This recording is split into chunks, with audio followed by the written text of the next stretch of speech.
So this is the definitive tier list I put together just 5 days after the alpha's initial release, and the first thing I can tell you is every character has their own sauce. I don't believe any character in this game is useless. Like minigames, positioning, team composition, synergy, skill, matchups, experience, and just their overall circumstances in the moment of play are all very apparent factors in what can make or break any given character's placement on a tier list.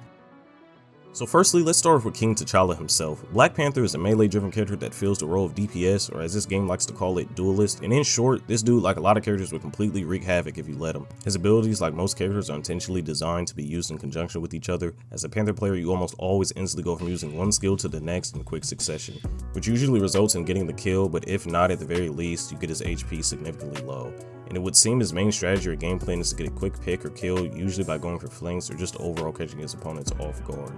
Now with all this being said, I feel that melee characters in games focused primarily on shooting tend to have a rough time enforcing their gameplay. And I think unfortunately for Black Panther, he relies a bit too heavily on his abilities to get anything going.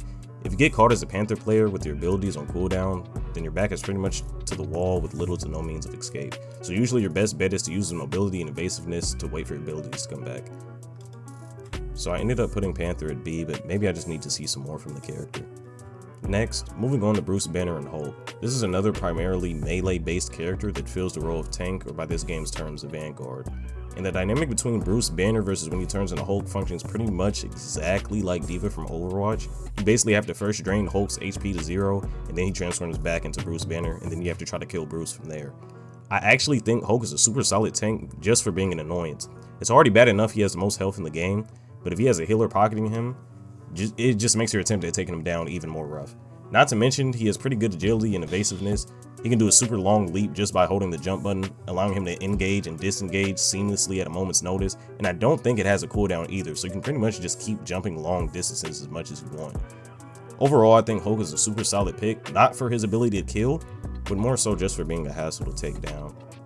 Also, not to mention, you can get Hulk's HP really low, and then I think he can transform into Monster Hulk and just get all that HP right back, plus more. Now this next character has already given me nightmares. Star-Lord, without a doubt, is a S tier pick up and play DPS duelist character. This dude is basically if Soldier 76 and Tracer had a kid. His guns resemble that of Tracer, but his ultimate being exactly like Soldier 76's, where as soon as you activate it, you just have free aimbot. His damage output is really good as well. The time to kill with his aimbot is nasty work. And not to mention, what really makes it so oppressive is that he's hovering in the air while he has his aimbot activated. With no exaggeration, if you are already in close vicinity of this fucking goblin when he activates his ult, your best bet is to hope he targeted one of your teammates instead of going for you first. Now of course you can have a Magneto or a Doctor Strange or somebody put a shield up, but he has good mobility too with his jet boots. This dude was without a doubt S tier. If he wants to kill you, he pretty much can. So Punisher is just another S tier DPS character you play if you have no sense of human decency. The amount of times I've got one pumped in my mouth like it's season 0 Fortnite is kind of ridiculous. This dude does damage. Not to mention his cooperation with Rocket allows him to have infinite ammo and shoot faster. At any time this dude can switch from an AR to a close to mid-range shotgun, both of which deal good damage. His ultimate basically gives him the death machine from COD Zombies, and you have no reason not to be confident in any fight at this point. While he doesn't really have much evasive options aside from a zipline, I don't think it matters much because more times than not, if you have good positioning when you're playing Punisher, the other guy is the one running from you. So moving on, I actually think Iron Man is actually one of the few DPS characters that takes some skill or finesse to use. And I'd also go to say that I personally feel he's one of the more balanced characters in the game. His ultimate shoots a singular pulse shot that has an AoE or splash damage effect, so it's really hard to fully avoid this ultimate. And he's also always in the air no matter what, giving him free range to hover super low close to the ground or super high up in the air. I definitely say at times his regular left click shots feel a bit underwhelming, but it's honestly made up for when he powers up his suit and does his chest beam. I think experienced Iron Man players will do really well and could very much see if an inexperienced one would struggle to pick him up. I'm gonna say Iron Man is a B tier duelist, but I could understand if somebody decided to place him even lower, to be honest. Boys, so now we're to my GOAT, man, my GOAT. Hey man, look, it ain't my fault that I mean an S tier support / strategist. This dude got a certain level of swag and finesse when you're cooking with him. Even my own salty ass teammates would say, "Oh, that's dumb. He needs a nerf. Why can't he do that? Bro, I see his clones, but where is he? I had him one shot. Loki's so annoying, bro. I swear this dude getting nerfed." Man, shut that ass up. But alright, look, with all jokes aside, Loki is a really strong support if he's in the right hands. but more times than not, you're not going to have too much difficulty figuring Loki out and making him work.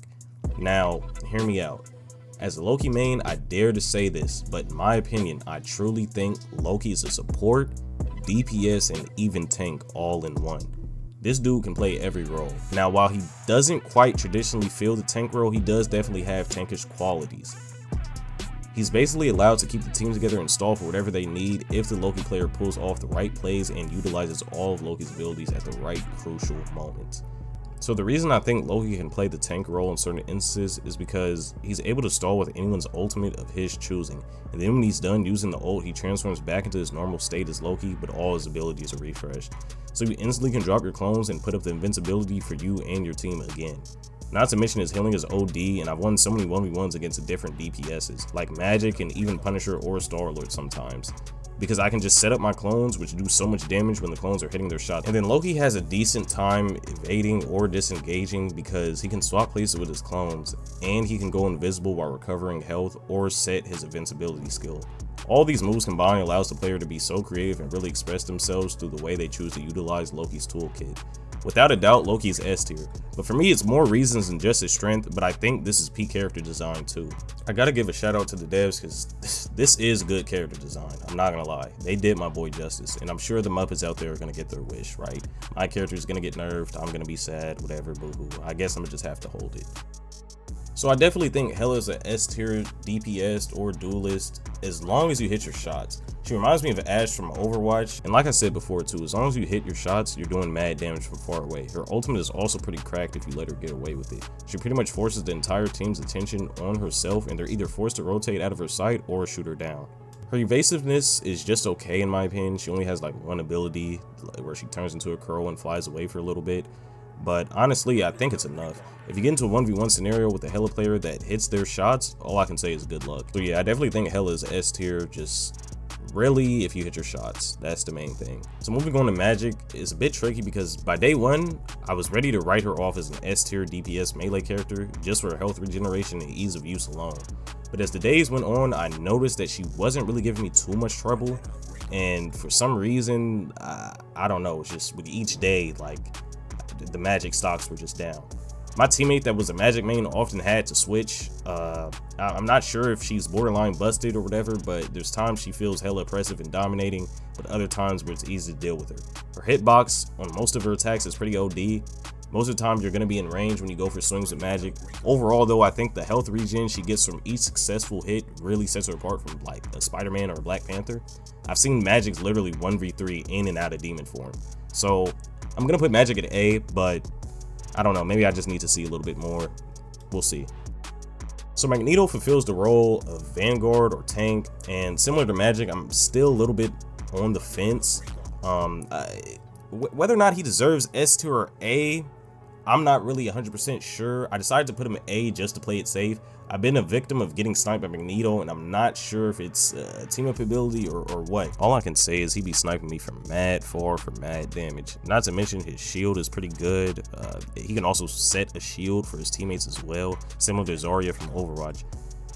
Not too much to say on Magneto, but from what I've seen, he's a really solid pick for a tank that's also capable of doing good damage. Luna Snow is without a doubt an S tier healer that basically has Zenyatta's ultimate from Overwatch. If someone's standing near Luna Snow when she pops the healing ultimate, 9 times out of 10 you have no hope of killing them, during which she can actually choose to swap from healing or giving her allies around her a damage and movement buff. Not too much to say on Luna either, just trust that she's probably the best healer in the game. Probably just a little bit of an edge over Loki's healing, but it's still hard for me to choose. But I'll say this at the very least. It would seem that the super fast travel time for her healing projectiles or left click allows for an easier time being accurate trying to hit your target. Plus she has a solid rate of fire as well and can start ice skating after jogging for a little bit.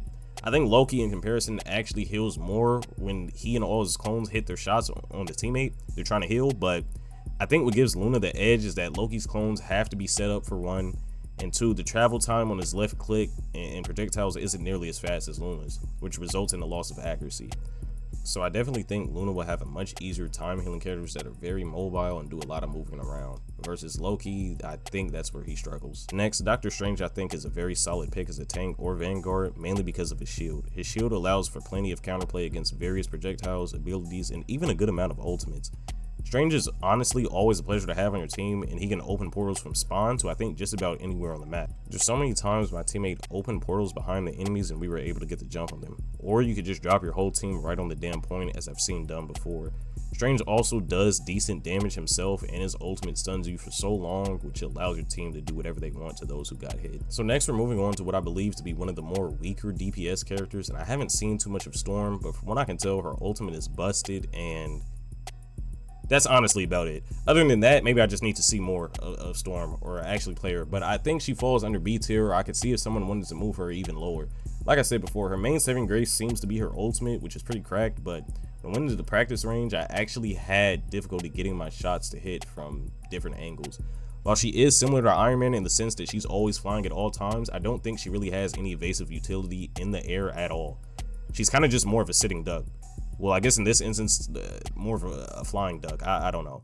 But look, the point is, the speed buff she can give herself and her teammates, I would say, is good for getting to the point quicker, similar to Lucio in Overwatch, but to be honest, I think it's actually pretty underwhelming in the grand scheme of things. Again, her evasiveness in the air just, I don't know, I think it needs some work. Maybe I'm tripping, but I think Storm is the first character that could use some buffs. So next, moving on to Mantis, and Mantis is another character I'm kind of on the fence about. I definitely got to see more of this character or just play with her, but I think her pick rate versus the other characters may be pretty low too. She was one of the few characters that I was a bit quicker to write off as weak or underwhelming until I queued up with a random that was honestly going kind of stupid, I'm not gonna lie. I think she plays kind of similar to Zenyatta from Overwatch. She can put different healing spells and all types of different bullshit on any person at any time. I think after some days, my opinion might very well change as I experiment with the character more, but for now, from what I've seen, I think she's just okay. Now we have my second main, the DPS friendly neighborhood Spider-Man. And honestly, I think this might be controversial, but even though Spider-Man is definitively the hardest character to use in the game, I think he can do some devious plays and be really strong. So again, the barrier of entry or ease of use of the character is probably the hardest in the game, but he also, I think, is the best at that in and out gameplay strategy. His web swing can be difficult to really control and utilize it and maneuver in the exact way you intend to. Oftentimes I've died trying to get away by web swinging just because of how clunky and resilient the web swinging was. The best way I describe it is like driving on ice roads. It's like the wheel is fighting against you and you're trying to turn one way, but the wheel wants to go the other way. But look, you have to be patient and pray the web swing takes you in the direction you want. If you get past Spider-Man's barrier of entry and understand how the character's movement functions in the game, that's when I believe the character really starts to excel and become a menace. Master the ways of his movement, and oftentimes it feels near impossible to kill the Spider-Man. As a means of escape, he often can just choose from going to pick up a health pack or swinging back to his supports for a quick heal.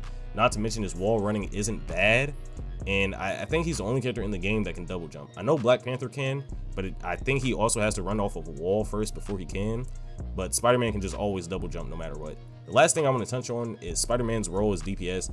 It might feel a little bit challenging at first, but understand that his main gimmick is to hit you with the web first, then melee attack that does bonus damage after you hit them with the web debuff. And not to mention his ultimate is literally Reapers from Overwatch. It does OD damage mad fast. I gave him B tier because of his barrier of entry / ease of use, but I definitely wouldn't mind giving this dude even the upwards of S tier. There, I said it, somebody fight me about it. Now moving on to Rocket, I think Rocket is an S tier support, but not for his heals. I think that's just a bonus. I think his true strength lies in his abilities. This dude can revive teammates pretty much instantaneously, and when he's paired up with Groot, they both get their max health increase, which is a nuisance to deal with. He can also give everyone an attack buff, which lasts a pretty long time, and he has really good mobility and evasiveness. All around, similar to Strange and Groot, I don't think Rocket can ever be a bad pick to have on the team. Not too much to say about Rocket, yeah, Rocket's pretty much just a solid pick always. So moving on to Scarlet, I actually think Scarlet is really solid and more of a balanced DPS. Her ultimate at first seemed really busted, but it functions almost the exact same way as Divas from Overwatch. Issue is, you can actually just shoot her before the explosion happens and you and your whole team is fine. Or Strange can put a shield up, or you could all just hide behind the littlest of cover and you'll be fine. I actually think her ultimate needs a buff, but I'm not sure how they can buff it without making it too strong. Aside from her ultimate, she plays pretty much exactly like Moira from Overwatch, aside from the healing, and she has really good evasiveness. And some of her abilities are pretty strong and easy to utilize. Overall, a very good solid A tier DPS. I could see if someone even moved her higher. Okay, now Miss Penny Parker. Look, Penny Parker is tough because I think I've seen her be played even more than Mantis, like I spoke about previously, but I've seen less usefulness. I couldn't tell you what this character is even really good at. I know she sets traps, but I don't even recall ever finding myself, or anyone for that matter, getting hit by one. And what makes matters worse is that as Loki main, I've transformed into Penny and had the same thoughts as when I was going against her. The fuck is this Muppet doing? As far as I can tell, Penny not doing shit for the team. If you have a Penny on your team, just go ahead and give yourself a pat on the back because you're not the reason you lost. Now maybe I'm being a bit harsh, but I guess I just gotta see more of the character. But for now, I'm putting Penny C tier. The only decent thing I can think is her maximum health, but to be honest, isn't that a given considering she's a tank? So look, y'all let me know in the comments what y'all think about Penny Parker. Now we've come to the last character, Namor. I think this is actually a really solid DPS pick. His rate of fire is a bit more on the slower end, but as compensation, he never has to reload. He has infinite ammo. And I think he does solid damage as well. His ultimate is a very wide AoE that does massive damage and activates at a considerable speed.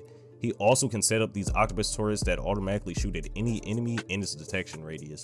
He also can glide in the air similar to Hela and a few other characters while falling just for some extra movement options. I think there's actually been plenty of times I've been sniped by a Namor's trident. I don't know if it's a team up ability or what, but I definitely noticed that, I don't know, he be doing mad damage sometimes. I put him B tier because I want to see a little bit more out of him, but I consider moving him up, honestly. So there we have it, the definitive day 5 tier list. I know this video is probably being published on like day 7 or something because it took a while to make, longer than I expected, but day 5 of the alpha is when I compiled the tier list. Let me know what you guys think. If I upplayed some characters or downplayed others. I'm open to any discussion or criticism as long as it's constructive. And yeah, please like, sub. Yeah, bro, this shit took, bro, please like and sub, please, bro, something. This shit, it took way longer than I expected. But yeah, I'm gonna catch y'all boys in the next one, man.